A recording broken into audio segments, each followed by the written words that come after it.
चलिए दोस्तों, आज आपको लेकर चलते हैं पंजाब के ही एक और धार्मिक स्थल की ओर, जहां जाकर आपका मन स्वयं ही नतमस्तक हो जाएगा।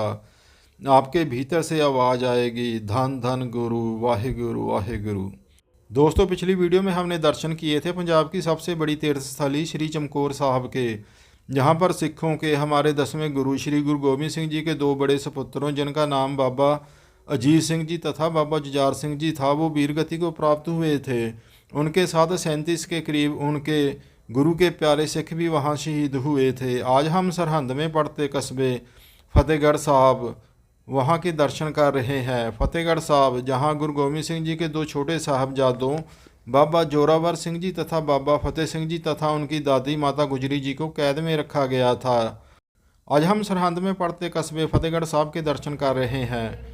फतेहगढ़ साहब, यहाँ पर गुरु गोबिंद सिंह जी के दो छोटे साहबजादों बाबा जोरावर सिंह जी तथा बाबा फतेह सिंह जी तथा उनकी दादी माता गुजरी जी को कैद में रखा गया था, आज से लगभग 320 साल पहले। उन्हें मरेंडा नाम के एक कस्बे से गंगू नाम के सेवक की सूचना पर गिरफ्तार करके यहाँ भेज दिया गया था। गंगू नाम का सेवक, जो अनंतपुर साहब में गुरु गोबिंद सिंह जी के पास रसोइये का कुक का काम करता था। जब सिरसा नदी पर गुरु परिवार एक दूसरे से अलग हो गया तो वो उन्हें अपने घर, अपने गांव सहेड़ी ले आया था। जब चमकौर साहब में गुरु गोबिंद सिंह जी तथा उनके सिखों की मृत्यु की आधी झूठी जब चमकौर साहब में गुरु गोबिंद सिंह जी तथा उनके सिंहों की मृत्यु की आधी झूठी सूचना, जी हाँ, आधी झूठी सूचना फैली, तो गंगू मुगल सरकार से डरते हुए, उनके जुल्म से डरते हुए, उनकी सूचना माता गुजरी जी, दशमेश गुरु गुरु गोबिंद सिंह जी की माता तथा उनके छोटे गुरु पुत्रों की सूचना कि वो मेरे घर पर हैं, मरिंडा कोतवाली में देकर उन्हें गिरफ्तार करवा देता है। उन्हें पकड़कर मरिंडे से यहाँ लाकर कैद कर दिया गया था। यहाँ आजकल गुरुद्वारा ठंडा बुर्ज बना हुआ है। यहाँ पर ही 3 दिन माता गुजरी जी तथा छोटे गुरुपुत्र कैद रहे थे।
मित्रों, कहते हैं कि जब गंगू को ये पता चला कि गुरुपुत्रों के साथ मुगल शासकों द्वारा सरहंद में क्या किया गया है, तो वो पछतावे में रहने लगा था तथा पागल होकर मर गया था। पर पाप, चाहे वो डर से किया गया हो अथवा लालच में, वो तो हो ही चुका था। माता गुजरी जी, गुरु गोबिंद सिंह जी की माता, उन्हें तो ठंडे बुर्ज में ही कैद रखा जाता, पर छोटे साहबजादे सरहंद के सूबेदार वजीर खान की कचहरी में पेश किए जाते थे 3 दिन। जहां दोस्तों उस समय वजीर खान की अदालत थी, वहां आजकल गुरुद्वारा बाबा जोरावर सिंह जी तथा बाबा फतेह सिंह जी बना हुआ है। यहाँ पर दोस्तों गुरुपुत्रों को इस्लाम अपनाने के लिए उन पर दबाव डाला जाता था। कभी दुनिया भर के सुखों का, धन, हुसन, औरत, हर तरह का लालच दिया गया उन्हें, पर गुरुपुत्र वो तो अपने धर्म को छोड़ने के लिए तैयार ही ना थे। फिर उन्हें समझाने की बजाय धमकाने की नीति अपनाई गई। फिर उन्हें धमकाया गया, पर गुरुपुत्र वो तो धमकाने से भी ना डरे। तीसरे दिन जब सरहंद के सूबेदार वजीर खान ने अपने आप को असफल माना कि वो गुरुपुत्रों का धर्म परिवर्तन कराने में असफल है, अब वो कुछ नहीं कर सकता, तो उसने एक गुरुपुत्रों के लिए सज़ा सुनाने का हुक्म दिया काजी को। काजी ने उन्हें धार्मिक सज़ा सुनाते हुए दीवारों में जिंदा चुनवाने का हुक्म सुनाया। यहीं पर यह सज़ा तामील करवाई गई थी दोस्तों। छोटे गुरुपुत्रों को दीवारों में जिंदा चिनवा दिया गया। दीवार के भीतर जब वो बेहोश होकर गिर गए तो दीवार कच्ची होने की वजह से टूट गई। तब उन्हें वहां से निकालकर उन्हें फिर से होश में लाया गया तथा उन्हें जिबे कर दिया गया इसी स्थान पर। जब उनकी मृत्यु की सूचना माता गुजरी जी के पास पहुंची तो वो भी सदमे में दम तोड़ गए। तीनों के शवों को जलील करने के लिए उन्हें यहाँ खुले मैदान में फेंक दिया गया था। उस समय अंतिम संस्कार करने की मनाही कर दी गई थी, मुनादी कर कर।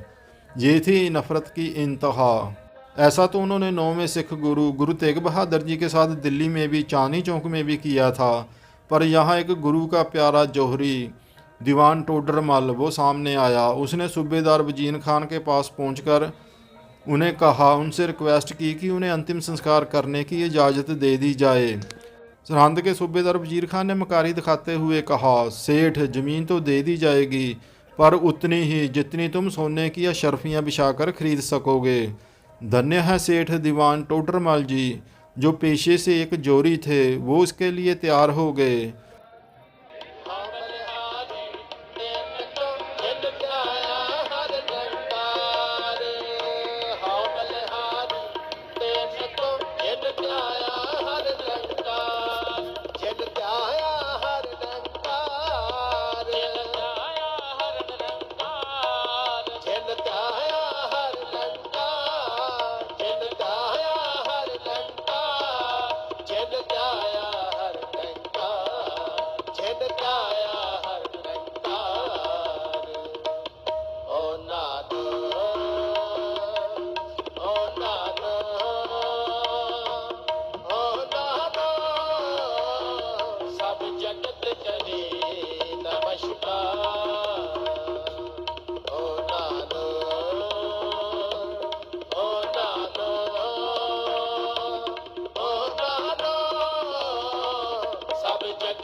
अब सूबा सरहंद वजीर खान उसने एक और चाल चल दी। उसे लगता था कि पहली शर्त सुनते ही दीवान टोडरमल पीछे हट जाएंगे, पर वो पीछे ना हटे।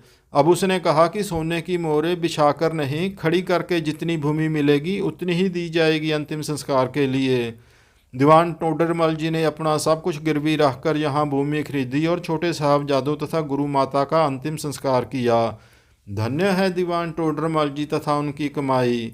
आज यहाँ गुरुद्वारा ज्योति स्वरूप बना हुआ है, जहाँ पर गुरु गोबिंद सिंह जी की माता माता गुजरी जी तथा उनके दो छोटे साहबजादे बाबा जोरावर सिंह जी तथा बाबा फतेह सिंह जी का अंतिम संस्कार किया गया था। दोस्तों, तब उनकी उम्र पता है क्या थी जब उन्होंने धर्म के लिए सर्वोच्च बलिदान दिया था?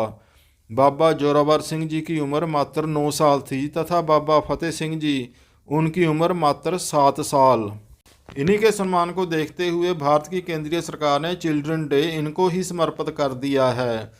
अब इनके बलिदान दिवस को मोदी सरकार वीर बाल दिवस के रूप में मनाने लगी है, जिससे इनका यश गुणगान हर भारतीय तक पहुंच सके। धन्य है गुरु गोबिंद सिंह जी तथा उनके धर्म हेतु किए गए बलिदान।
धन्य है गुरु गोविंद सिंह जी तथा उनके धर्म हेतु किए गए बलिदान, उनको कोटि कोटि नमस्कार। अंत में दोस्तों, अगर आपको वीडियो ठीक लगी हो तो इसे लाइक और शेयर अवश्य करें। अगर चैनल को अभी तक सब्सक्राइब नहीं किया है तो ऐसी ही धार्मिक वीडियोज़ के लिए चैनल को सब्सक्राइब अवश्य करें।